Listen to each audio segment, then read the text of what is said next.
And now, Dr. Watson, may we have a look into the fabulous windmill? The windmill was on the Isle of Walcheren, in the Dutch province of Zeeland. It was just behind the huge sea dikes. The windmill stood silhouetted against the moon, while just beyond the earthen ridges of the dikes, the sea lashed at the coast furiously. A man wrapped in an oilskin and wearing gigantic boots was pounding at the door of the windmill.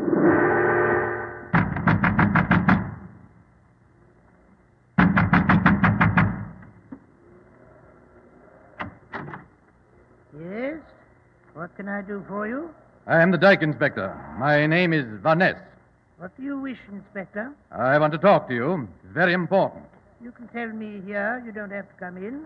What's on your mind? This windmill is supposed to be abandoned. It is.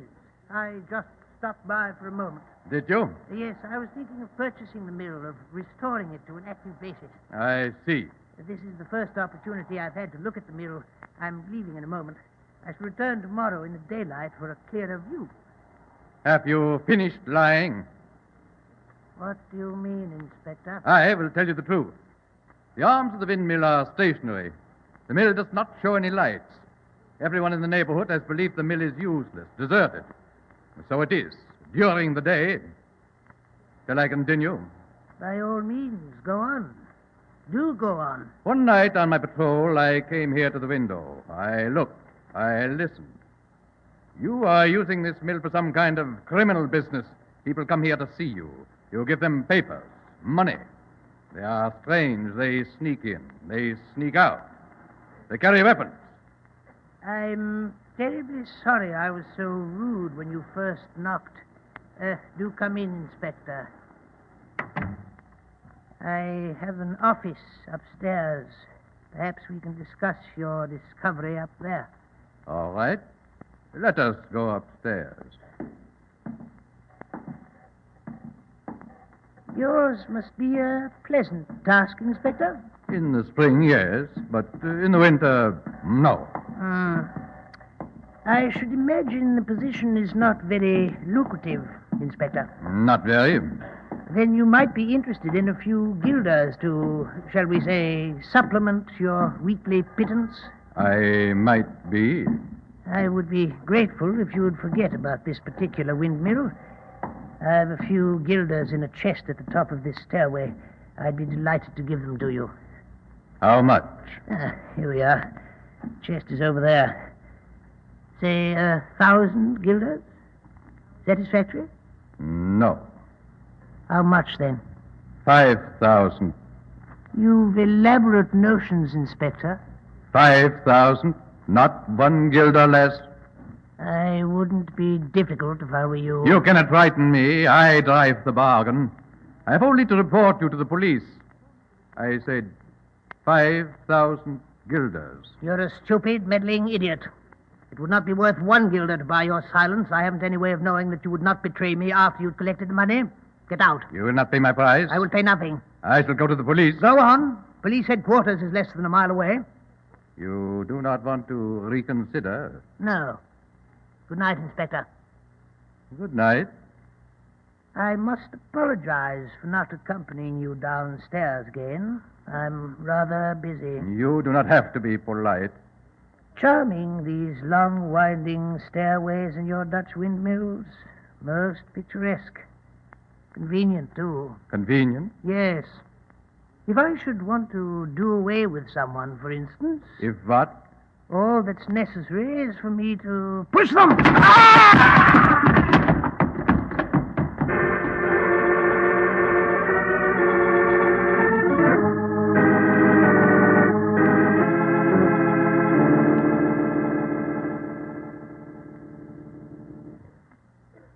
My name is DeWitt, Mr. Holmes. Cornelius DeWitt. Be seated, sir. This is my friend and colleague, Dr. Watson. How do you do? Dr. Watson? May I ask, Mr. DeWitt, what brings you here to Baker Street? I am the chief of police on the island of Walcheren, Mr. Holmes. It's on the western shore of the Netherlands. Ah, the Netherlands. Mr. DeWitt, in addition to your police duties, You have a domineering wife, and you were once employed by a railway. Well, your reputation, Mr. Holmes, is evidently well deserved. Holmes, how do you know these intimate details about Mr. DeWitt? Because he's making a desperate effort with his hand to conceal his cravat, which obviously embarrasses him. Because if it's garishness, it's clear that he must possess a domineering mate who has forced him to sport the article of apparel, although he disapproves of it. Correct, sir? Absolutely, Mr. Holmes. As for your railway background, you take an extraordinarily long step for a man of your stature, a characteristic of railway employees who've spent many years walking over ties. However, I assume you haven't come to Baker Street to discuss yourself. You have a case, I should say. A very difficult case, Mr. Holmes. That is why I've come to you. We had a dike inspector named Van Ness. He's vanished. Really? When? Under what circumstances? He left on his usual tour of duty one afternoon. He patrolled a few miles of the shore. He was never seen again. Did anyone along his customary route see him that day?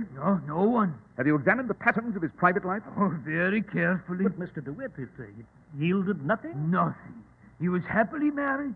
He had no offspring. He owed a few small debts. That is about all. Well, couldn't he have fallen into the sea by accident? Oh, I hardly think so, Dr. Watson. Van Ness was a thoroughly experienced hand at strolling along the dike road.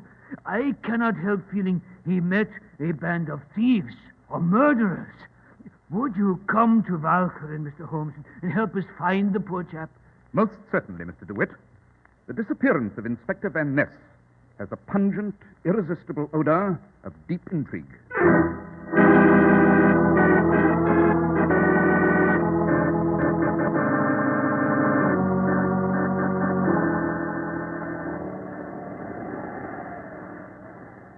By Jove, Holmes, I've never seen as foul a night as this. It's no wonder the Dutch are hardy folk. What with the way the sea roars at them, constantly threatening their lives. Wrap your greatcoat well about you, Watson. Yeah. We must examine the entire length of the road along this dike, the route of the missing inspector. I did think you were a bit undiplomatic in rejecting Mr. DeWitt's offer to accompany us. But he would be an encumbrance when we are stalking our prey. I spoke to him privately and requested that he keep his distance. But the police would over this area, Holmes. I don't see why we... Ah! Evidently, our missing Inspector Van Ness reached this far on the road. How'd you know? Because of a piece of rope. Where? That road sign. Clearly, it was shaken loose by the force of the wind. A hasty improvisation was devised. The sign is now held to that wooden post by a piece of rope. Yes, but The Dutch are an orderly nation, Watson. This would have been repaired had the damage occurred more than a few days ago. I should say the inspector found the sign upon the ground and repaired it, temporarily, in this fashion. Therefore, on the day of his disappearance, he must have progressed this far. Oh, shouldn't we continue our search tomorrow in broad daylight? Definitely not, Watson. Light the lantern you brought along. Whatever evil force caused the downfall of the dike inspector is still at large. It must be stopped before it strikes again.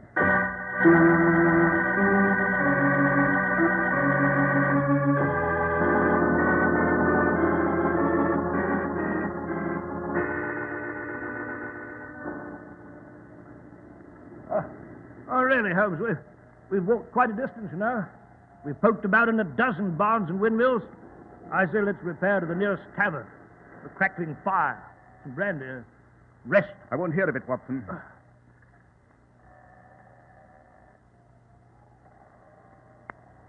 Hello, hear that? What? Listen. What the dickens could that be? It originates to our left, perhaps from that windmill. Come off the dike and across this meadow.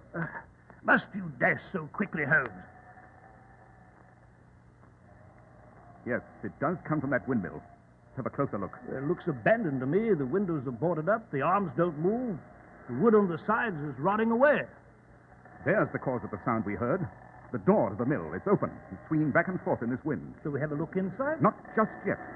It's conceivable that we've more to learn by examining the surroundings. The lantern, Watson. Turn it about. Yeah, very well. See the mill better now? Yes. No distinctive markings. To the right, Watson, so the beam falls to the right. Grass has grown over the pathway leading to the mill. Of course it has. The mill's abandoned, Holmes. That's definite. One moment. What is it? The earth. You see? The earth? Step over here. Notice that earth, Watson. What do you see? Well, sort of a patch of earth that looks much lighter than the rest of the earth. There can be only one reason for that, my dear Watson. The earth's been freshly turned. There's less organic matter in subsoil. Notice how much more tightly packed the earth is all around that patch. Someone's been digging in the spot. To conceal something, eh? We shall soon know. Look about you. These farmers often leave a shovel or two lying by the mill. All right. There's none here, Holmes. Try closer to the mill. Yes, I found one. Excellent. Now we shall dig for whatever secret lies deep below the seemingly innocent grass.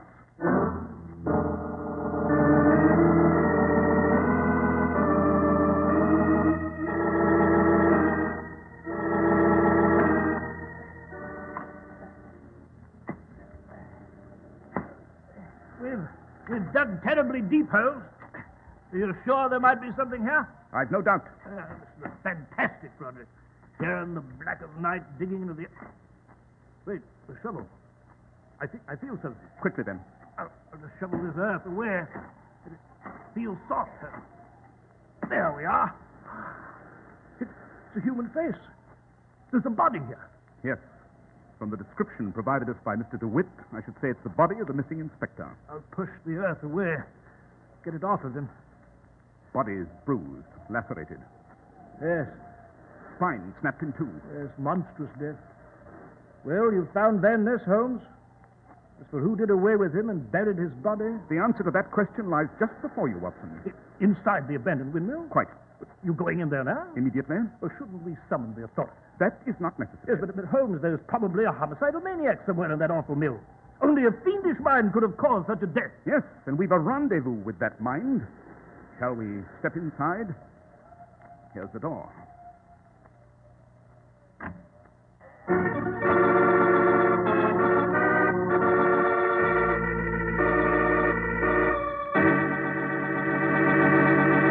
Well, Dr. Watson, I'm curious to know what will become of Mr. Holmes when he steps inside of the fabulous windmill. It was unbelievable, Mr. Harris. I've a most gripping revelation for you. But right now, you've an interesting, vital message, too, I don't doubt, about Clippercraft clothes. Pay a visit to your Clippercraft dealer tomorrow. You'll find much to amaze you in the new selection of Clippercraft. Expensive-looking fabrics that are as long-wearing as they are smart. Tailoring, you can tell, was done by experts, and really smooth, comfortable fit. Clippercraft suits have the exclusive look of high-priced garments, yet you can own one at just a thrifty $40 or $45. The Clippercraft plan makes all of this possible. It concentrates the huge buying power of more than 1,200 of America's finest stores from coast to coast and border to border. It keeps Clippercraft's factories on a full-time basis throughout the year. Naturally, there are generous savings in manufacturing and distribution, savings that are passed on to the millions who wear Clippercraft. That's why clothing experts agree Clippercraft suits are the last word in value. That's why men who know insist on Clippercraft clothes. So be sure to visit the Clippercraft store in your city. These leading stores in the metropolitan area are proud to add their names to Clippercraft in your suits, top coats, and overcoats. In Manhattan, Saks 34th, Broadway at 34th. John Wanamaker Men's Stores, Broadway at 8th and 67 Liberty Street. In Brooklyn, Abraham and Strauss. In Newark, New Jersey, Boulevard Men's Shop, Kresge Newark. And in Jamaica, the B&B Clothes Shop, 16408 Jamaica Avenue. Well, Dr. Watson, I'm impatient to learn what you discovered inside the windmill. Well, Mr. Harris, Holmes and I left the body of Inspector Van Ness.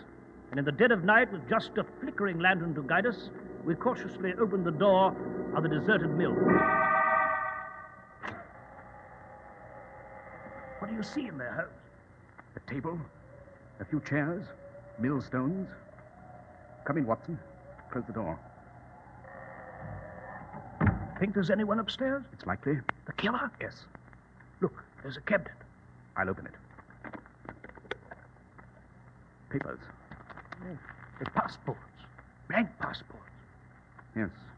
As I thought, false passports, Watson. False? Yes. This is not the watermark of the official papers used for this purpose. Look there, Holmes. Money. Counterfeit, I should say. Let's see. Yes, note the finer lines on a pound note. The genuine are broken lines. These are actually minute dashes. What the devil is a map of India? This seems to be a list of hotels in the United States. I must admit I'm utterly baffled, Holmes.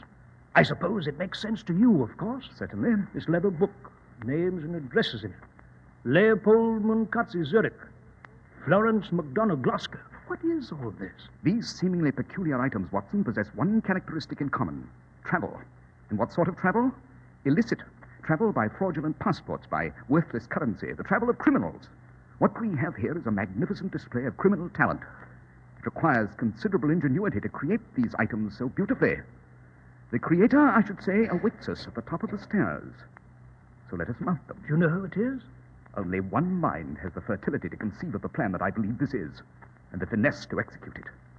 It's the mind of the one man whose intellectual prowess I respect. It's the mind of Professor Moriarty. Moriarty?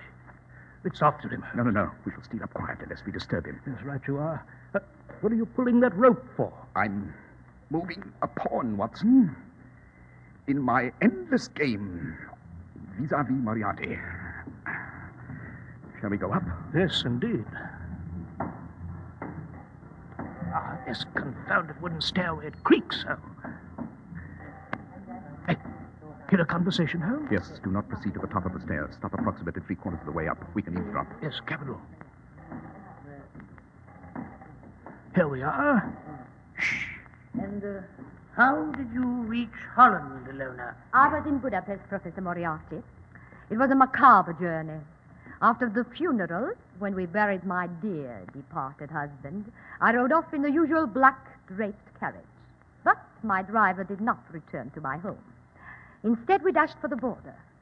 The police were unpleasantly close to learning how my husband had died. Yes. I then made my way by rail, on foot, by hiding in wagons to Bratislava, to Vienna, then northward across Germany to Dortmund, and so into the Netherlands. My dear Ilona, the police of the entire continent have been notified by telegraph that you're wanted for the murder of your husband. Amazing, isn't it, Holmes? Silence, Watson. That is why I've come, Professor. You must help me. Certainly. Of course, before we may continue, there is the matter of reimbursement for my services. I have brought money. My fee will be £5,000. What? £5,000? A trifling sum for what I shall do, Ilona. I shall present you with £20,000 in counterfeit notes, splendidly camouflaged. I have a passport for you to Argentina, and steamer tickets reserved under an assumed name. But £5,000 If is impossible. my fee is unacceptable, you'll leave me without an alternative. I shall have to notify the police that you're here. Oh, no. No, I do not want you to do that, Professor. It is just that it is so much money. Could we not settle my debt to you on some other basis? Come, £5,000, and be quick about it. Oh, very well. Here you are. Thank you. Now, everything that you require is in this envelope, including your instructions and an address in Buenos Aires where associates of mine will accommodate you.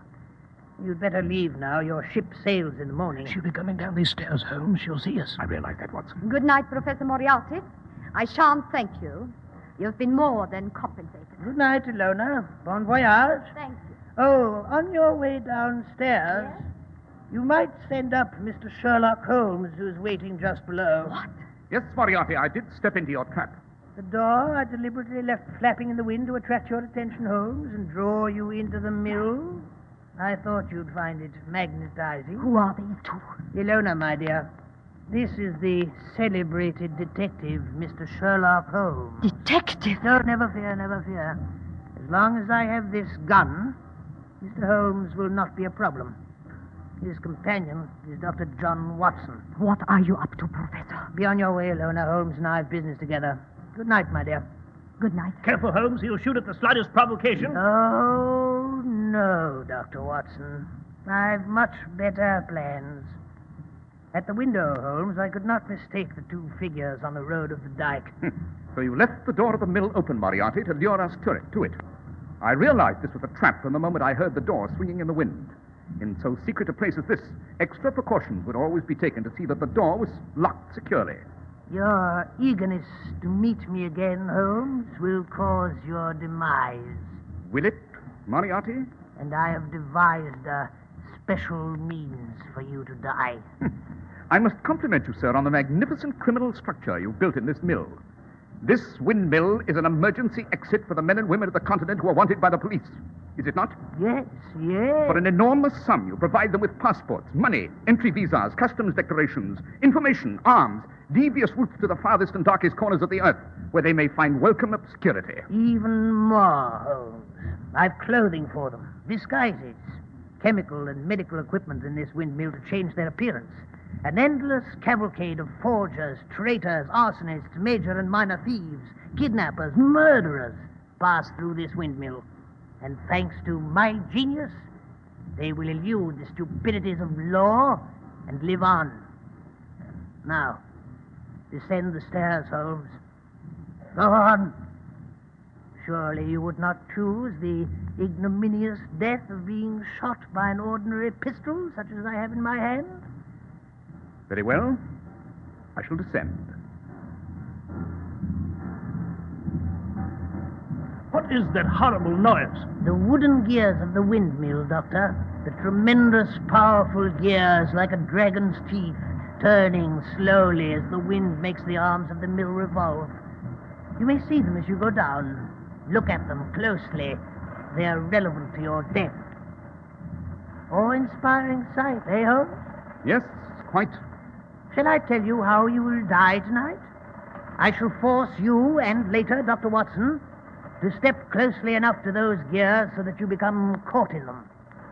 You will be slowly crushed to death, each portion of your body being ground to pulp by the teeth of the mill. A loathsome idea. Worthy of you, Moriarty.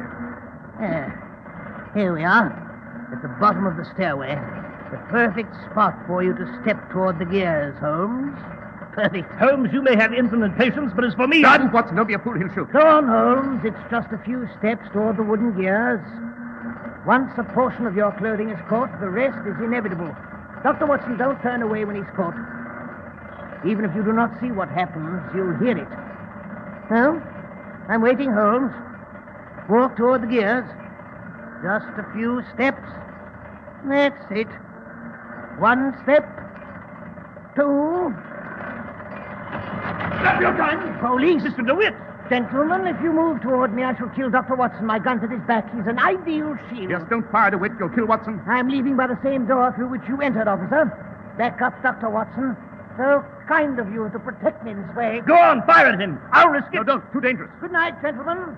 Holmes, until we meet again. Shoot after him, DeWitt. Miss him! It's so dark out there. There he goes, running along the road on top of the dike. I'll have my men pursue him. That would be futile, Mr. DeWitt. He's disappeared already, as you may well observe.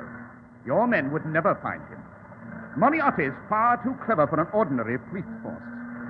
It requires a brain equal to his. In short, sir, mine. And mine alone.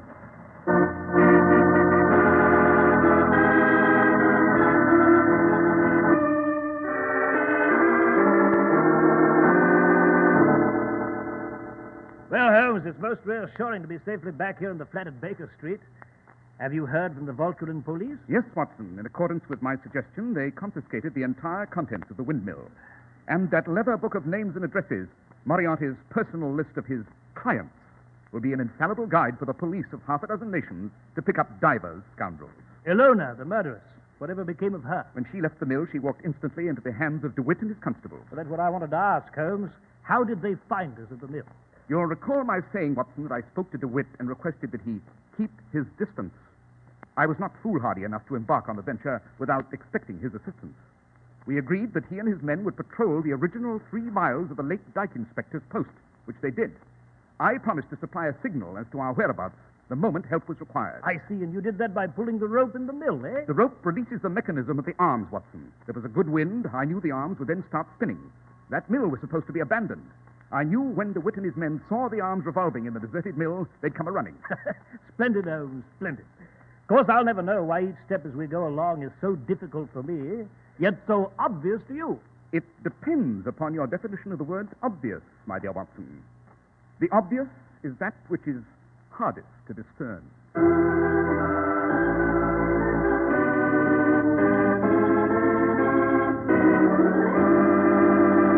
Well, Dr. Watson, the adventure of the fabulous windmill was just as hair-raising as you'd promised. Even more so, as a matter of fact. Now, may we have a hint about the adventure you've planned for next week? Yes, next week I shall relate to you the adventure of the Uddington Witch, Mr. Harris. A macabre tale, I assure you, involving a strange oak tree, a shriek in the night, and an unpressed pair of trousers.